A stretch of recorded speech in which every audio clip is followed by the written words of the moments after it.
sudah jelas kita orang Nanggulan dan umat Buddha mengerti yang namanya hari Posata Cipwe tepat tanggal 19 kemarin. Dan sekarang tanggal 20, saudara kita yang Muslim dan sebagian saudara kita yang punya Jawa, hari ini adalah hari 1 Muharram atau 1 Suruh. Jadi 4 hari ini secara berturut-turut merupakan sebuah kebetulan yang mungkin entah kapan bisa terjadi kembali. Semoga ini menjadi pertanda yang sangat baik dalam upacara kita pada kesempatan ini.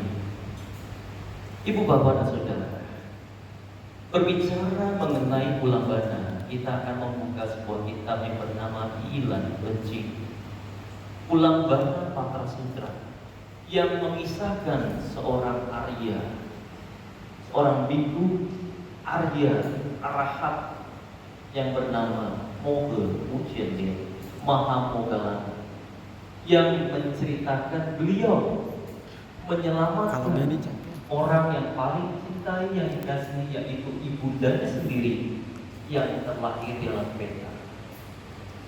Dan kemudian apakah yang beliau lakukan? Mengandungi seorang anak, beliau mengirimkan makanan hasil pendapatan yang beliau kumpulkan sendiri.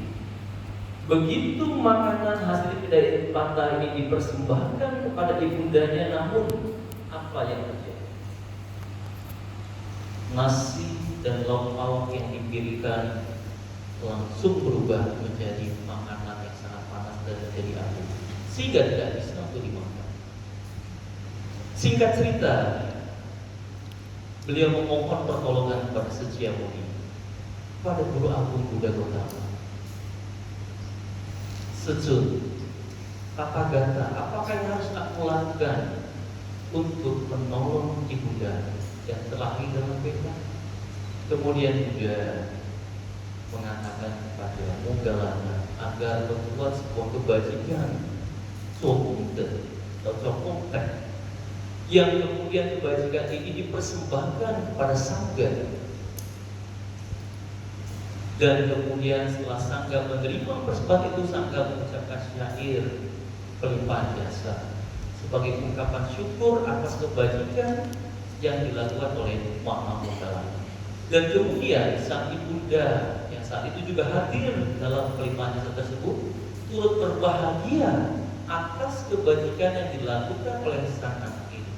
Dan kemudian dengan kebahagiaan itulah yang membuat ibunda seketika terlahir secara spontan di alam dewa, di alam dewa menjadi dewi.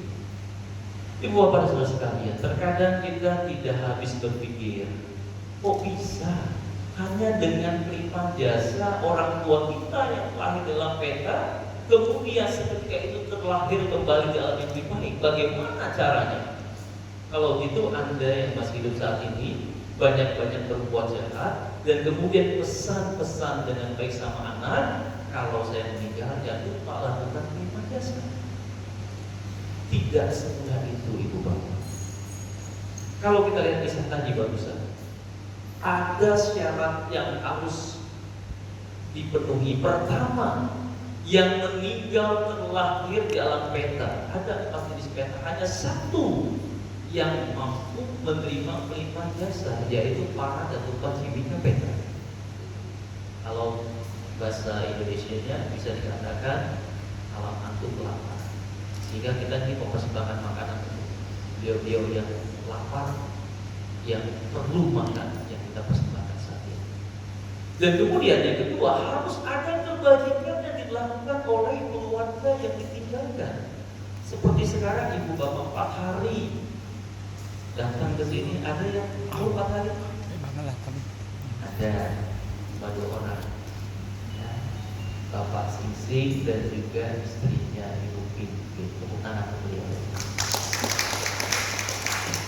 Tidak pernah absen. Memang beliau punya waktu yang cukup, sehingga beliau menyempatkan punya waktu hadir di sini. Sekarang kita punya waktu saja belum cukup kalau belum punya niat. Punya niat tadi belum cukup kalau nggak ada usaha untuk hadir. Jadi Jadi dia sudah sempurna, punya kesemuanya sehingga hadir selama 4 hari berturut-turut. Dan kemudian yang kedua adalah punya kebajikan yang harus dilakukan. Dan kemudian ketiga, ada orang yang menerima persembahan tersebut seperti sekarang ada sangga. Dan kemudian ibu bapak berdana, beras, makanan dan sebagainya. Kemudian dari wihara ini kita juga persembahkan untuk banyak orang yang memerlukan. Jadi kebajikan akan berantai kemudian, tidak putus sampai di sini. Ini sebuah kebajikan. Kemudian yang terakhir, yang keempat, yang meninggal dunia sebagai peta tadi harus punya rasa bahagia atas kebajikan yang dilakukan oleh keluarga yang ditinggalkan. Yang namanya fata numodana, berbahagia atas kebajikan yang dilakukan oleh keluarga yang ditinggalkan. Nah sekarang kalau kita selama masih hidup tidak pernah berbuat baik, bahkan kalau ada anaknya berbuat baik malah gak senang. Ngapain kamu berbuat baik, habis-habisin duit? Sehingga begitu dia meninggal dunia punya kebiasaan seperti ini. Begitu anak yang melakukan jasa dia nggak senang. Nah ini juga bahaya. Nah itulah harus ada syarat. Jadi nggak ujuk-ujuk begitu kita melakukan jasa langsung terlahir tiga. Tapi harus punya kebajikan. Ya, fata numodana merupakan satu dari 10 jenis kebajikan. Dan kita melakukannya pada malam hari ini satu di antaranya yaitu patidana atau pelimpah jasa. Dan kemudian bagi yang meninggal harus memiliki yang namanya fata numodana, berbahagia atas kebajikan yang dilakukan. Jadi kalau ibu bapak sekarang masih hidup, kalau ada orang berbuat bajik, jangan nggak senang. Cukup ucapkan sadu, merasa bahagia. Ya, atau anumodami, saya berbahagia, saya terus berbahagia. Ini juga sebuah kebajikan yang dapat kita lakukan sehingga menjadi karma kebiasaan kita. Sehingga maaf ngomong kalau suatu ketika kita terlahir dalam peta ada keluarga yang mempunyai jasa kita senang, dan seperti itu pula kesenangan yang muncul dalam pikiran kita membuahkan atau mengkondisikan kelahiran di alam yang baik, di alam yang baik, di alam yang bagus. Ibu bapak dan sekalian, ya, patidana bagi mereka yang terlahir di alam rendah sangat diperlukan. Tapi kalau mereka orang tua kita yang terlahir dalam bahagia, apakah ini masih perlu? Terlahir di surga, apakah perlu kebajikan ini? Seperti halnya kalau Anda menjadi orang tua yang mau ngomong uangnya sudah berlebih-lebih sampai bingung buang duit. Kira-kira kalau sebulan sekali anaknya yang sudah mulai kerja ngasih Anda sebulan 1 juta, kira-kira berharga nggak uang 1 juta itu? Tentu tidak.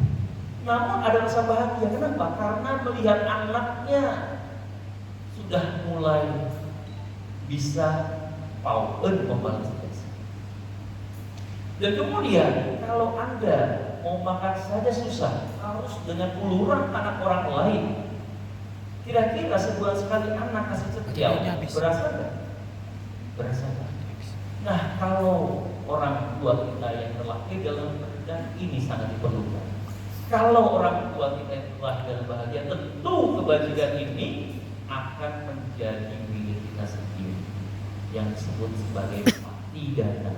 Itu kebajikan, dan kebajikan itu tidak lain tidak bukan hanyalah untuk kita.